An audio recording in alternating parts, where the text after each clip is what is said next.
Bit of business news now. If the government goes ahead and changes the stage 3 tax cuts, then what will it look like and how much might it truly save? Ross Greenwood is here on a Friday morning. Ross, hello to you. That's Hi there, amazing. Pete. That surfing story, I just think that's an amazing story. How good is that? Yeah. That's one of the great stories, right? Typically Australian.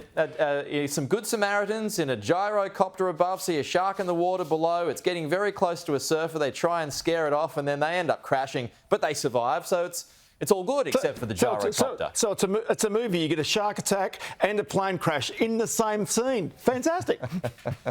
And everybody survives. Yeah, I think that might well be my favourite story of the morning. And the surfer seems like a little bit of a character as well. So anyway, back to the stage 3 tax. It seems like the government's making a move towards this, and it's even prepared to wear the political losses to get it done, given the changing economic environment, Ross.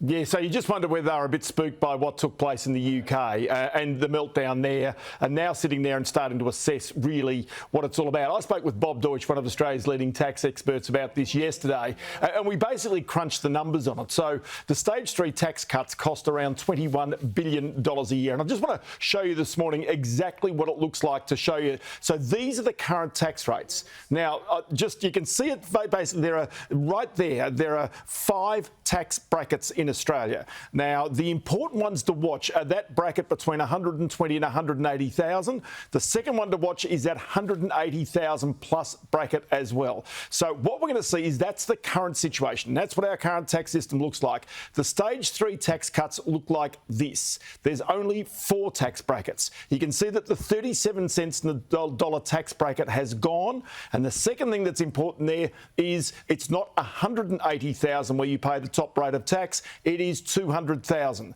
So in other words, anybody from $45,000 a year right out to $200,000 a year, their marginal tax rate on every excess dollar they pay is 30 cents in the dollar. And that was seen to be the great breakthrough in these tax cuts. This was genuine tax reform.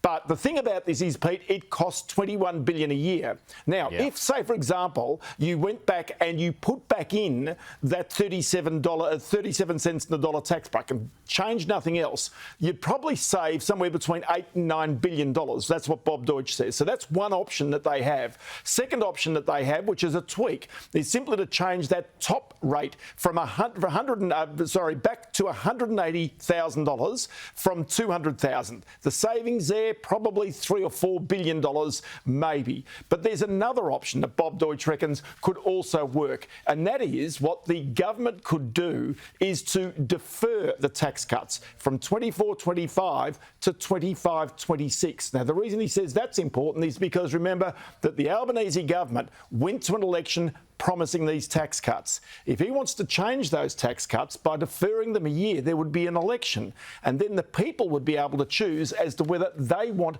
a change to this tax system. So that's the key. They're the numbers. That's what it's all about. My sense is if they're going to tweak, they'll tweak that number back from 200,000 back to 180,000, but that's going to ask the question about who's wealthy in this country today and who's not. Is someone wealthy, do you think, Ross, on 180 grand a year? These days, increasingly not, given the fact especially that in the metropolitan areas. No, that's right. The median incomes are rising towards $100,000 a year. And that's the reason why, again, you're going to be very careful that you don't get that very top rate of tax actually affecting people who are now increasingly becoming middle class and needing that income to afford the increasing costs. Interesting comments from Bernie Fraser too, the former boss of the Reserve Bank, Ross. So how does all of this talk fit with the fight against inflation? Well, OK, so this is the point about this. Remember that you've got a Reserve Bank that's trying to fight inflation, now starting to ease back from the big interest rate rises. So Bernie Fraser, former governor of the Reserve Bank, he basically, but also remember, a favourite of the Labor Party. This is really important because he's one of the, real treasured statesmen that the Labor Party respects. Here's what he said when Joel Philp, our parliamentary reporter, caught up with him yesterday. And you can't afford to pass up one particular measure that is unfair to start with and should never have been adopted, endorsed by the Labor government. You can't let all that revenue slip away and not be available to help fund these important commitments that Labor has that will be very beneficial to the whole community, not just to the wealthy people.